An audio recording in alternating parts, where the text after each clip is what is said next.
இந்த உலகத்தில் எல்லாருக்கும் மகிழ்ச்சி தரக்கூடிய ஒரு பொருள் எது? இது ஒரு முக்கியமான கேள்வி. இந்த கேள்விக்கு பொருத்தமான ஒரு பதிலை உங்களால் சொல்ல முடியுமா? அதாவது கொஞ்சம் யோசித்து பார்த்தா பணம்னு சொல்லலாமா? இப்போ கையில் காசு இல்லாதவங்ககிட்ட ஒரு 10 ரூபாயை கொடுத்தா அது அவனுக்கு சந்தோஷத்தை கொடுக்கும். ஏற்கனவே வருமான வரி பிரச்சனையில் சிக்கி இருக்கிறவர்கிட்ட இன்னும் கொஞ்சம் பணம் இந்தாங்கன்னு சொல்லி கொடுத்தோம்னா அது அவருக்கு சங்கடத்தை தான் கொடுக்கும். அதனால் அந்த கேள்விக்கு பணங்கிறது பொருத்தமான பதிலாக இருக்க முடியாது. கேள்வி என்னன்னா, இந்த உலகத்தில் எல்லாருக்கும் மகிழ்ச்சி தரக்கூடிய ஒரு பொருள் எது? சரி, இனிப்புன்னு சொல்லலாமா? ஏன்னா எல்லாருக்கும் இனிக்க தானே செய்யும். அதுலேயும் ஒரு சிக்கல் இருக்குது. சர்க்கரை வியாதிகாரங்களுக்கு அது என்ன சந்தோஷத்தையாக கொடுக்கும்? ஆக எல்லாருக்கும் வேறுபாடு எதுவும் இல்லாமல் மகிழ்ச்சியை கொடுக்கக்கூடியது வேற ஏதோ ஒன்று இருக்குது.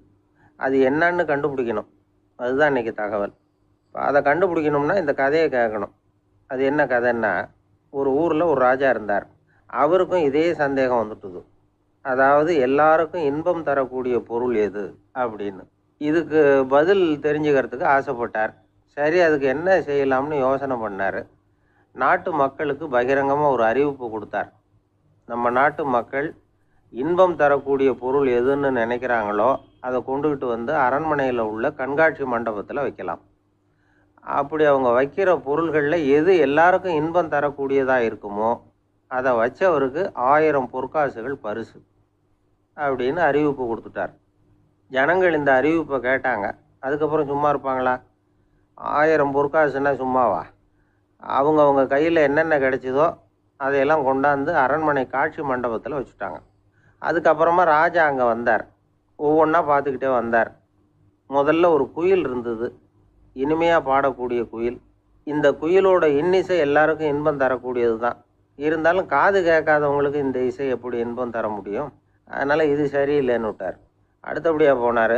அங்கே என்ன வச்சுருக்குறாங்கன்னு பார்த்தா ஒரு அழகான மயில் அங்கே தோகை விரித்து ஆடிக்கிட்டு இருக்குது. இந்த மயிலோட ஆட்டம் மனசுக்கு இன்பம் தரக்கூடியது தான்.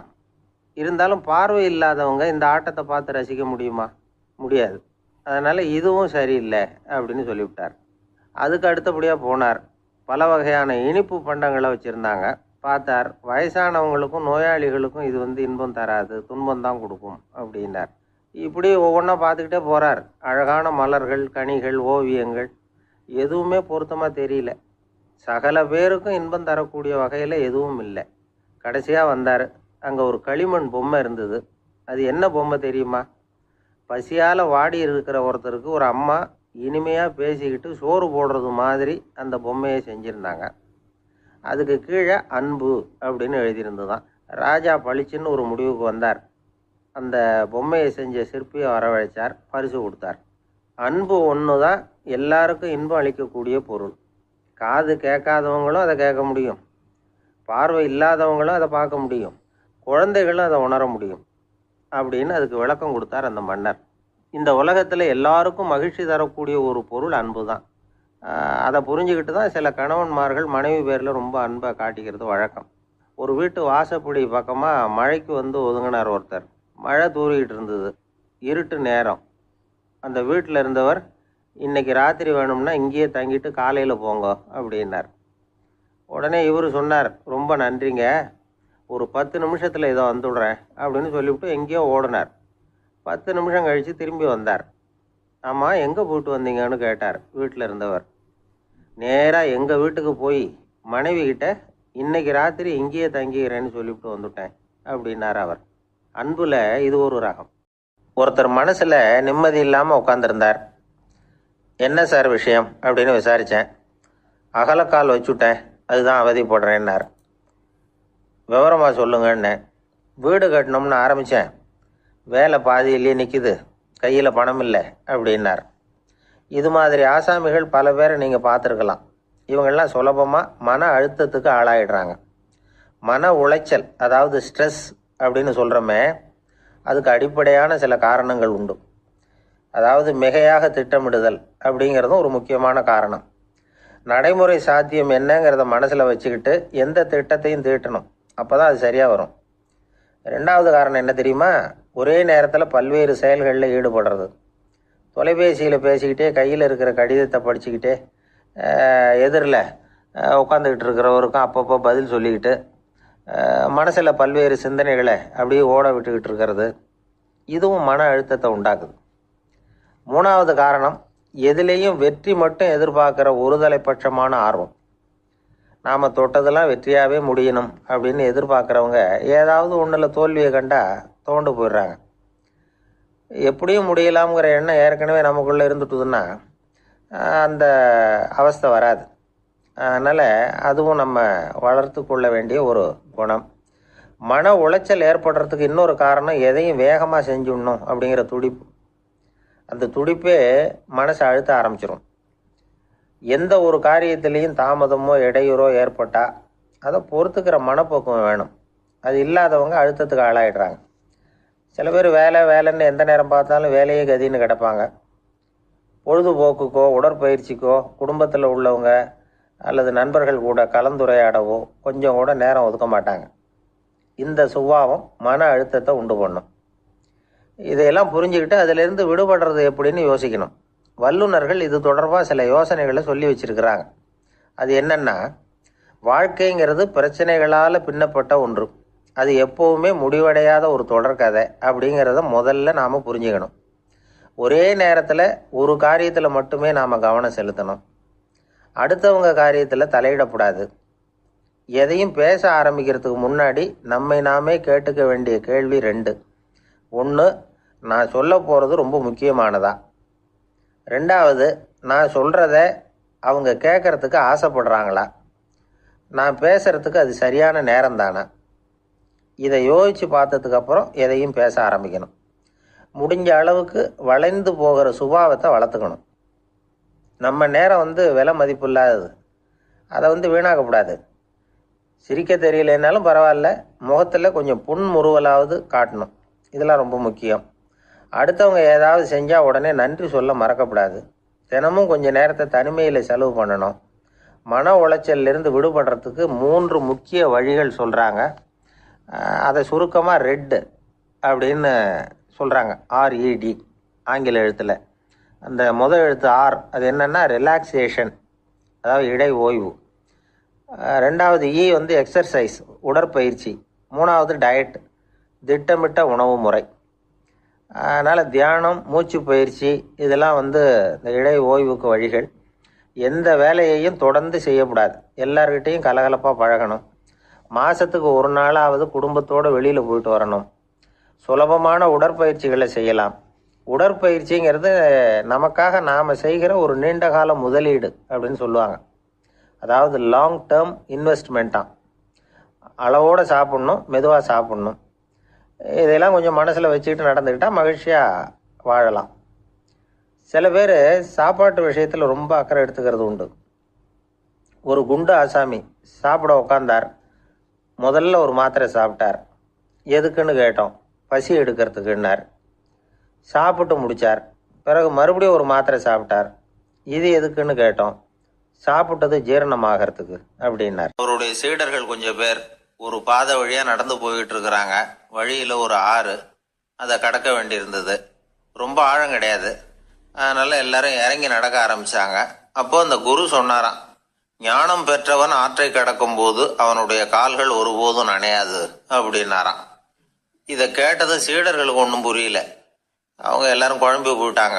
ஞானம் பெற்றவர்கள் காலு தண்ணியில் நனையாதுன்னு சொல்கிறாரே நம்ம குரு, ஆனால் இவரு கால் இப்போ தண்ணீரில் நனையுதே அப்படின்னா இவருக்கு இன்னும் ஞானம் கிடைக்கலன்னு அர்த்தமா? இப்படிலாம் யோசிக்க ஆரம்பிச்சிட்டாங்க. ஒரு சீடன் மெதுவாக கேட்டுட்டான், சுவாமி, ஞானியின் பாதங்கள் ஒருபோதும் நனையாது அப்படின்னு சொல்கிறீங்க, ஆனால் உங்களுடைய பாதங்கள் நனைஞ்சிருக்குதே அப்படின்னா. முட்டாளே, நனைஞ்சிருக்கிற பாதங்கள் என்னுடையது இல்லைன்னார் குரு. அவர் சொல்கிறது சரிதான், அதில் ஒன்றும் குழப்பம் இல்லை. அந்த தண்ணீர் அவரை தொட முடியாது. குரு என்ன சொல்கிறாரு தெரியுமா? எதுவும் என்னை தொட முடியாது, ஏன்னா நான் இல்லை அப்படிங்கிறார். நானே இல்லைங்கிறப்போ எதுவும் என்னை தொட முடியாது. இந்த கால் என்னுடையதுங்கிற நினைப்பு இருந்தால் தானே தண்ணீர் அதை தொடர்றது எனக்கு தெரியும். நீங்கள் ஒரு குருவோட தொடர்பு கொள்ளுகிற போது ஒன்று ஞாபகத்தில் வச்சுக்கணும். அவர் யாராகவும் இல்லாத ஒருத்தர், அதாவது நோபடி. நீங்கள் தொடர்பு கொள்றது ஒரு ஸ்தூல பொருளோட அல்ல, ஒரு தோற்றத்தோட மட்டுமே. இதெல்லாம் பெரியவங்க பேசுகிற பேச்சு. அந்த அளவுக்கு நான்கிற உணர்வே இல்லாமல் இந்த உலகத்தில் நம்மால் வாழ முடியுமா? அது நடைமுறை சாத்தியமா? பற்றில்லாமல் வாழணும்னு பல பேர் அறிவுரை சொல்கிறாங்க. நம்ம லெவலில் நாம் குறைஞ்சபட்சம் பேராசை இல்லாமல் வாழ கற்றுக்கிட்டா போதும். ஒருத்தன் நிலத்தை உழுதுகிட்டு இருந்தான். ஏறுகாலில் ஏதோ தட்டுப்பட்ட மாதிரி தெரிஞ்சுது. என்னன்னு பார்த்தான், அழகான சிலை ஒன்று கிடைச்சிது. நல்ல விலைக்கு இதை விற்க முடியும். அதை அப்படியே மறைச்சி வச்சிருந்து பொழுது சாய்ஞ்ச உடனே யாருக்கும் தெரியாமல் வீட்டுக்கு கொண்டுட்டு வந்துட்டான். வீட்டில் இருந்த மனைவி மக்கள்லாம் ஆளாளுக்கு ஒரு கற்பனை செய்ய ஆரம்பிச்சிட்டாங்க. இந்த சிலையை விற்று கிடைக்கிற பணத்தில் பெருசாக வீடு ஒன்று கட்டணும் அப்படிங்கிற நினைப்பு மனைவிக்கு. கழுத்து நிறைய நகை பண்ணி போட்டுக்கணுங்கிற கற்பனை மகளுக்கு. ஒரு நல்ல கார் வாங்கி அதில் உட்காந்து ஊர் சுற்றணுங்கிற ஆசை மகனுக்கு. இப்படி வீட்டில் இருந்த ஒவ்வொருத்தரும் ஒவ்வொரு விதமான கற்பனை சந்தோஷத்தில் மிதந்துக்கிட்டு இருக்கிறாங்க. ஆனால் அந்த புதையலை எடுத்துக்கிட்டு வந்தானே, அவன் மட்டும் ரொம்ப சோகமாக ஒரு மூலையில் உட்காந்துருக்கிறான். என்னாச்சு உங்களுக்கு, ஏன் இப்படி என்னத்தையோ பறி கொடுத்த மாதிரி உட்காந்துருக்குறீங்க அப்படின்னு கேட்டாங்க வீட்டுக்காரம்மா. இதுக்கு அவன் மெதுவாக தலையை தூக்கி பதில் சொல்கிறான். அந்த நாளில் காணாமல் போனது 18 சிலைகள் அப்படின்னு என்னுடைய பாட்டனார் சொல்லுவார். இன்னும் 17 சிலைகள் எங்கே புதைஞ்சு கிடக்குதோ தெரியலையே அப்படின்னு பெருமூச்சு விட்டான் அவன். ஒரு மனிதர், அவர் யாருக்கிட்டே தொலைபேசியில் பேசிகிட்டு இருக்கிறார். கொஞ்சம் தூரத்தில் நாம் நிற்கிறோம். எட்டத்தில் இருந்துக்கிட்டு அவரை கவனிக்கிறோம். அவர் ஃபோனில் பேசுகிறத. அவர் பேசுகிற வார்த்தைகள் என்ன அப்படிங்கிறது நம்ம காதில் விழலை. ஆனாலும் அவர் பேசிக்கிட்டு இருக்கிறது நல்ல செய்தியா கெட்ட செய்தியா அப்படிங்கிறத நம்மளால் யூகிக்க முடியும். மகிழ்ச்சியான செய்தியை பேசும்போது முகம் மலருது, புன்னகை பூக்குது. இதில் ஒன்று நீங்கள் கவனிக்கணும். தொலைபேசியில் நாம் பேசுகிறப்போ நம்மோட பேசுகிறவர் எதிரில் இல்லை. அவர் தொலைபேசி வழியாக நம்ம குரலை மட்டும்தான் கேட்க போகிறார். நம்ம முகத்தை அவர் பார்க்க போகிறதில்ல. அப்படி இருந்தும் அப்போ நம்ம முகம் ஏன் மலரணும் அப்படின்னா, இதுதான் உடல் மொழி, பாடி லாங்குவேஜ் அப்படின்னு சொல்கிறாங்க. நம்ம அறியாமலேயே நம்ம உடம்பு செய்திகளை தெரிவிக்குது பாருங்கள், அதுதான் உடல் மொழி. ஒரு மனிதர் தொலைபேசியில் பேசிக்கிட்டு இருக்கிறத நீங்கள் தூரத்தில் இருந்து கவனிச்சுக்கிட்டே, அவர் நண்பரோட பேசுகிறாரா, மனைவியோட பேசுகிறாரா, குழந்தையோட பேசுகிறாரா, இல்லை மேலதிகாரிகிட்ட பேசுகிறாரா, அல்லது அவருக்கு கீழே பணிபுரிகிறவர்கள்கிட்ட பேசுகிறாரா அப்படிங்கிறத கண்டுபிடிக்கலாம். அதுக்கு காரணம் அவருடைய உடல் மொழி. இந்த உடல் மொழி கூட நம்ம வாழ்க்கையின் முன்னேற்றத்துக்கு பயன்படும். இதை பற்றியெல்லாம் கூட சில நிபுணர்கள் ஆராய்ச்சி பண்ணி பார்த்துருக்குறாங்க. அவங்க சில விவரங்களை சொல்கிறாங்க. குறிப்பாக ஒருத்தர் தன்னுடைய நாற்காலியில் கிட்டத்தட்ட படுத்துக்காத குறையாக உட்காந்துருக்கிறாருன்னு வச்சுக்கோங்க. எதிர இருக்கிறவர் பேசுறது அவருக்கு பிடிக்கலன்னு அர்த்தமா. தலையை சொரிஞ்சிக்கிறது, வேறு வேறு திசைகளில் பார்க்குறது, கொட்டாவி விடுறது, கால்களை மாற்றி போட்டு உட்கார்றது, களைப்பா கை விரல்களை அப்படியே பின்னிக்கிறது, அடிக்கடி கடிகாரத்தை பார்க்குறது, இப்படிலாம் ஒருத்தர் பண்ணிக்கிட்டு இருக்கிறாருன்னா நாம் கூடிய சீக்கிரம் அந்த இடத்த விட்டு எழுந்திரிச்சு வந்துடுறது நல்லது. ஏன்னா இதெல்லாம் அவருடைய சலிப்பு, சோர்வு, ஆர்வமின்மை, இதுக்கு அடையாளங்கள். நம்முடைய பேச்சு அவரை சலிப்படைய வச்சுட்டுதுன்னு அர்த்தம். அவர் ரொம்பவும் சோர்ந்து போயிட்டாருன்னு பொருள். நம்முடைய பேச்சில் அவருக்கு ஆர்வம் இல்லைன்னு அர்த்தம். அதே நேரத்தில் நாற்காலியின் நுனியில் அமர்ந்து உடலை முன்னுக்கு நகர்த்தி எதிர இருக்கிறவரின் கண்களை பார்த்துக்கிட்டே பேசினாலும் சரி, அல்லது பேச்சை கேட்டாலும் சரி, உங்கள் பேரில் மற்றவங்களுக்கு உள்ள பிடிப்பு அதிகரிக்கும். நாம் எப்படிப்பட்டவருங்கிறத நம்ம உடம்பும் நடை உடை பாவனையும் அடுத்தவங்களுக்கு காட்டி கொடுத்துரும். உங்கள் உடம்பு, உங்கள் பார்வை, நடை, உட்கார்ற விதம், இதை வச்சுக்கிட்டே நீங்கள் பொறுப்புள்ளவரா, முரடரா, அலட்சியமானவரா, மரியாதை தெரிஞ்சவரா, அடக்கமானவரா, நம்பிக்கைக்கு உரியவரா, நாணயம் இல்லாதவரா, பயந்தவரா, திறமசாலியா, அப்பாவியா அப்படிங்கிறதையெல்லாம் கண்டுபிடிச்சிடலாம். அதனால் இந்த உடல் மொழியை புரிஞ்சுக்கிட்டு நம்மளை கொஞ்சம் சரிப்படுத்திக்கிட்டோம்னா வாழ்க்கையில் சுலபமாக பல காரியங்களை சாதிக்க முடியும். ஒரு மனநல மருத்துவமனை, அங்கே ஒருத்தர் ஒரு நாற்காலியில் உட்காந்துக்கிட்டு கார் ஓட்டுறது மாதிரி அப்படி பாவனை பண்ணிகிட்டு இருந்தார். ஸ்டியரிங்கை திருப்புறது மாதிரி, பின்னாடி வர்ற வண்டியை நிற்க சொல்கிறது மாதிரி, அப்புறம் இவர் ஒதுங்கிக்கிட்டு அவருக்கு வழி விடுறது மாதிரி, இப்படிலாம் சேட்டைகள் பண்ணிக்கிட்டு இருந்தார் மனநல மருத்துவமனையில். இதை பார்த்துக்கிட்டு இருந்த ஒருத்தர் பக்கத்தில் இருந்த இன்னொருத்தர்கிட்ட கேட்டார், இவர் ஏன் இப்படி பண்ணுறாரு, இவருக்கு ஏன் அப்படி வந்தது நிலைமை அப்படின்னு சொல்லி அவர் விசாரித்தார். அப்போ அவர் விவரம் சொன்னார். வேறு ஒன்றும் இல்லைங்க, இவருக்கு கார் ஓட்டணும்னு ஆசை ரொம்ப காலமாக, அது நிறைவேறாமல் போயிட்டுது. அதுக்கப்புறம் அவர் மனநோயாளியை மாறிட்டார். இங்கே அழைச்சிட்டு வந்தாங்க. இங்கே அழைச்சிட்டு வந்ததுலேருந்து அப்படி தான் பண்ணிகிட்டு இருக்கிறார். அப்போ கார் ஓட்டுறது மாதிரிலாம் பாவனை பண்ணிகிட்டு இருப்பார், திருப்புறது மாதிரி பண்ணுவார், பின்னாடி வர்றவங்களுக்கு இடம் விடுவார், இப்படிலாம் செய்கிறார் அப்படின்னு விவரம் சொன்னாங்க. நீங்கள் சொல்லப்படாதா, இப்போ நீங்கள் கார் ஓட்டலை, வெறும் நாற்காலியில் தான் உட்காந்துருக்குறீங்க அப்படின்னு நீங்கள் சொல்லப்படாதா அவருக்கு அப்படின்னு கேட்டாங்க.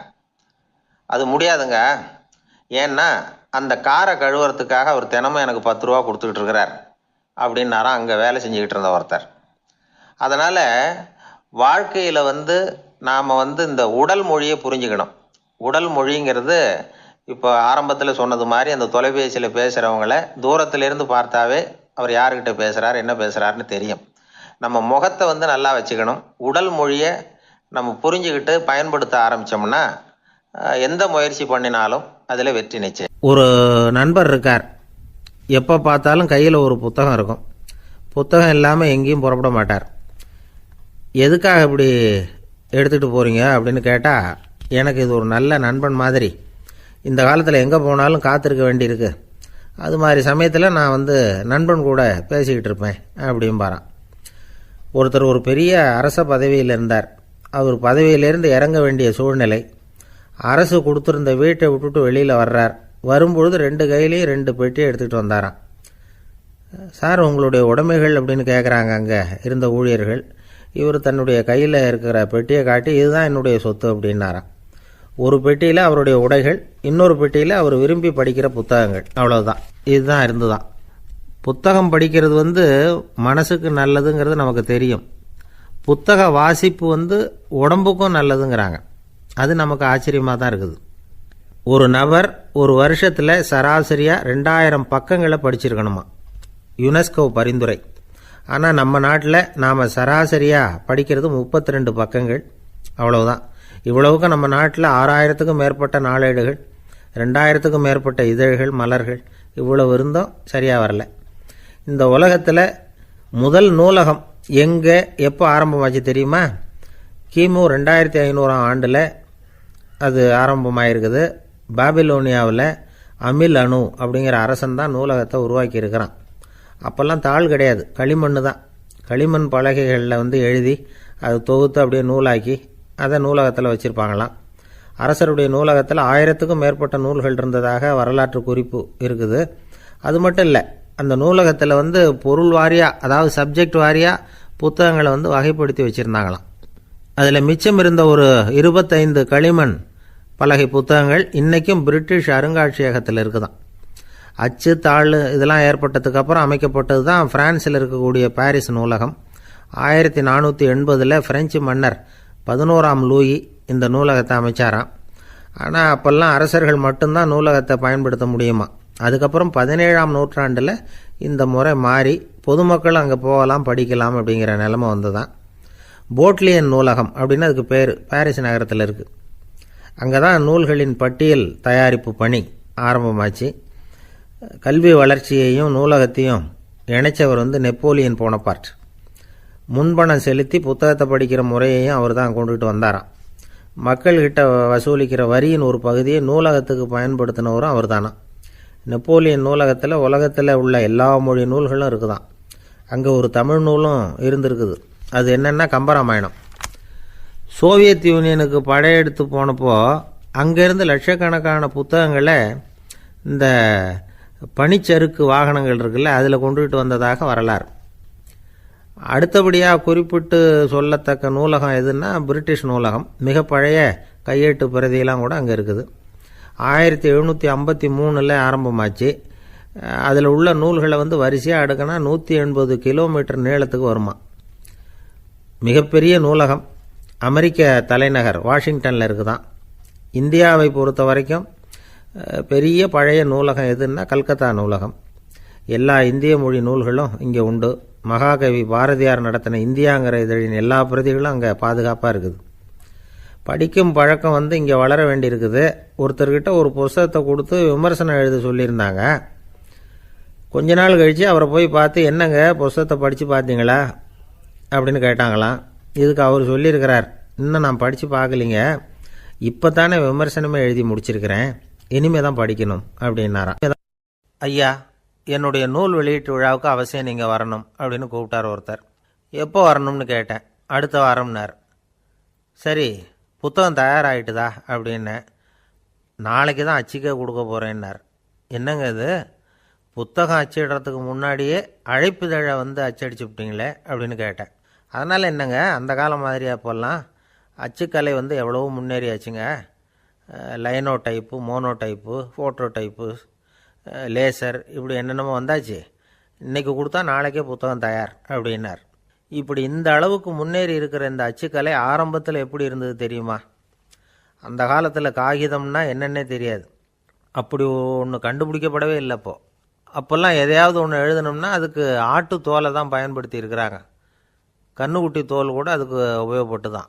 ஐரோப்பாவில் இருந்த பாதிரியார்கள் தோலில் எழுதப்பட்ட புத்தகத்தை தயாரிக்கிறதுல ரொம்ப கெட்டிக்காரங்களாம்.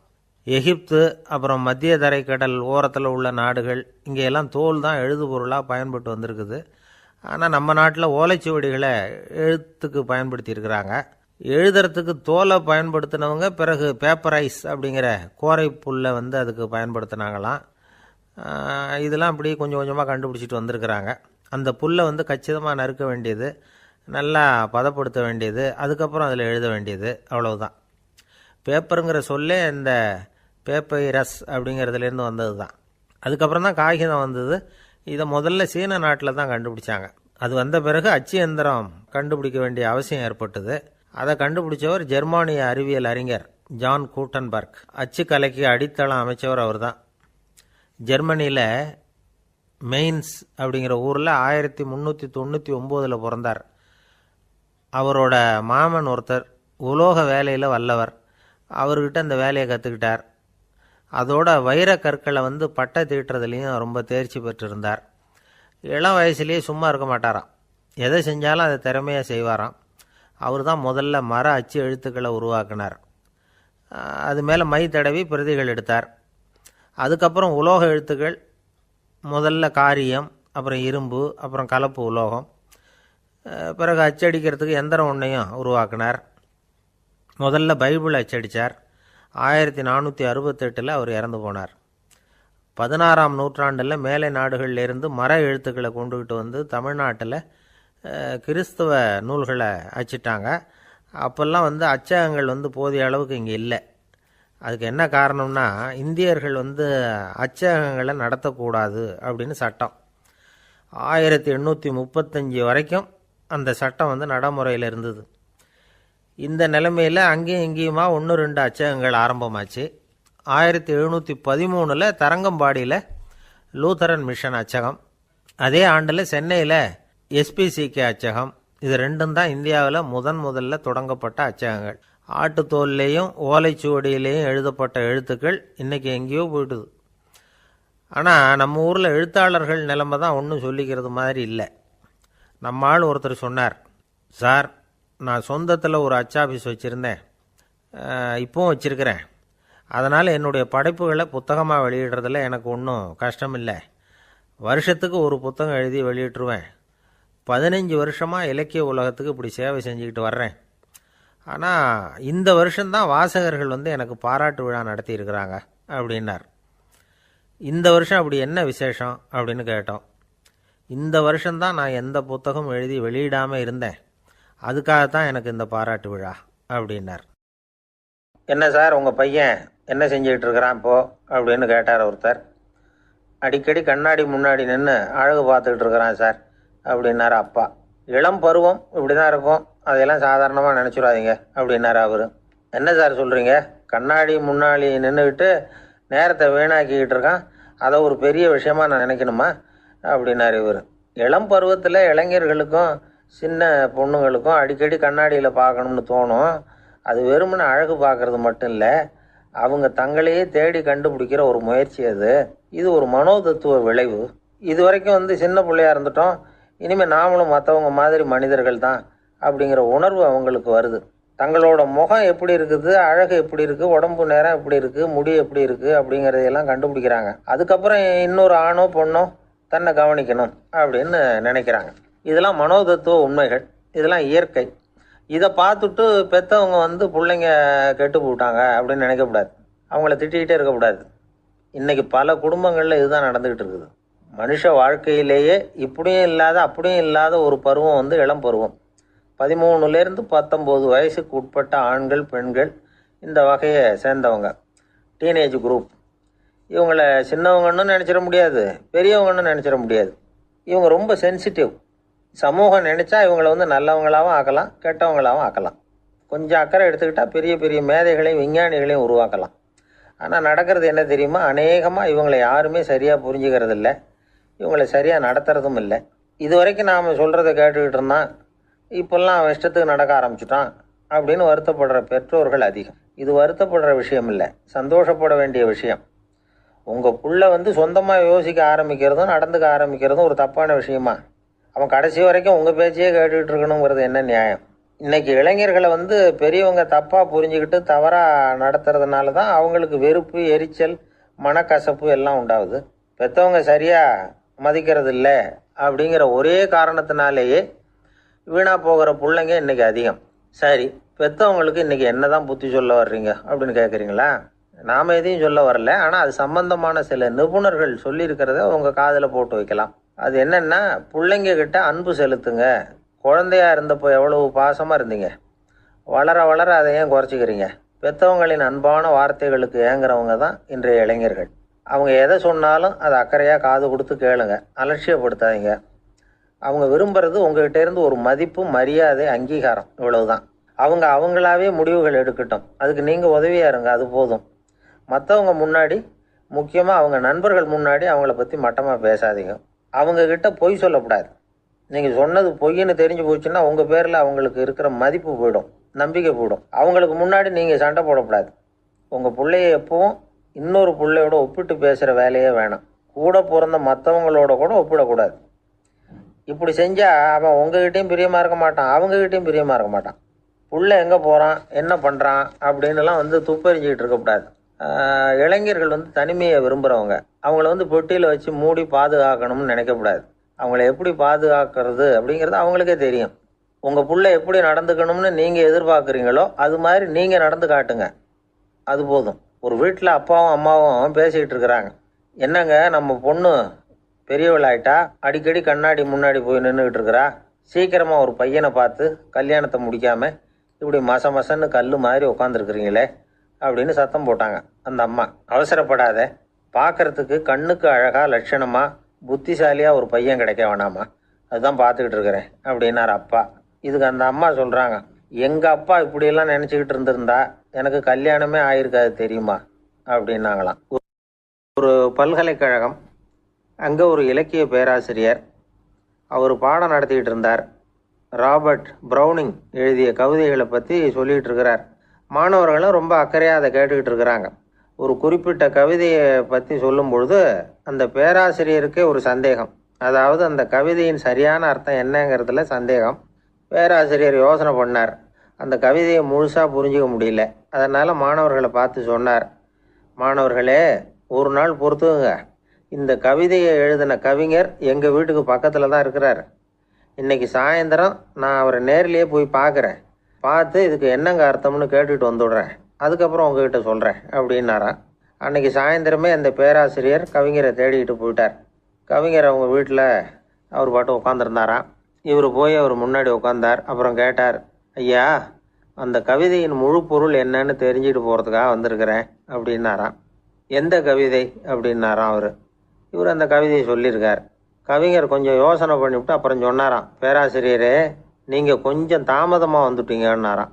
இவருக்கு ஒன்றும் புரியல. நீங்கள் என்ன சொல்கிறீங்க, நான் தாமதமாக வந்துட்டேன்னா? நீங்கள் தான் உயிரோடு இருக்கிறீங்களே, அப்படி இருக்கும்பொழுது நான் தாமதமாக வந்துட்டேன்னா அது எப்படி அப்படின்னு இவர் குழம்பி இருக்கிறார். இப்போ கவிஞர் சொன்னாராம், ஐயா, நான் உயிரோடு இருக்கிறேன்னா இல்லையாங்கிறது முக்கியம் இல்லை. நான் அந்த கவிதை வரிகளை எழுதினப்போ 2 பேருக்கு அதோட அர்த்தம் தெரிஞ்சிருந்தது. இப்போ ஒரே ஒருத்தருக்கு தான் அதோட அர்த்தம் தெரியும் அப்படின்னாராம். பேராசிரியர் யோசனை பண்ணியிருக்கார். அப்படின்னா அந்த ஒருத்தர் கவிஞர் ராபர்ட் ப்ரௌனிங்கை தவிர வேறு யாராக இருக்க முடியும்? இவர் தான் அப்படிங்கிறத அவர் மனசில் நினச்சிக்கிட்டார். அதனால் சொன்னார், ஐயா, நான் தாமதமாக வரல, அந்த கவிதையின் பொருள் என்ன அது சொல்லுங்கன்னார். பேராசிரியரே, நான் சொல்கிறது உங்களுக்கு புரியலன்னு நினைக்கிறேன். நான் இந்த வரிகள் எழுதினப்போ 2 பேருக்கு அதோட அர்த்தம் தெரிஞ்சிருந்தது. அந்த 2 பேர் யாருன்னா, ஒருத்தர் ராபர்ட் ப்ரௌனிங், அதாவது நான், இன்னொருத்தர் கடவுள். இப்போ அது கடவுளுக்கு மட்டும்தான் தெரியும். நானே இதை பற்றி பல தடவை யோசனை பண்ணி பார்த்தேன். இது ரொம்ப அழகானது, ஆனாலும் ரொம்ப வழுக்கலானது. அதை பிடிச்சிட்டோம்னு நினச்சிக்கிட்டு இருக்கும் பொழுதே காற்று மாதிரி அது உங்ககிட்ட இருந்து ஓடி போயிடுது. எனக்கு ரொம்பவும் வருத்தமாக தான் இருக்குது. நிச்சயமாக நான் தான் இந்த வரிகளை எழுதியிருக்கிறேன்.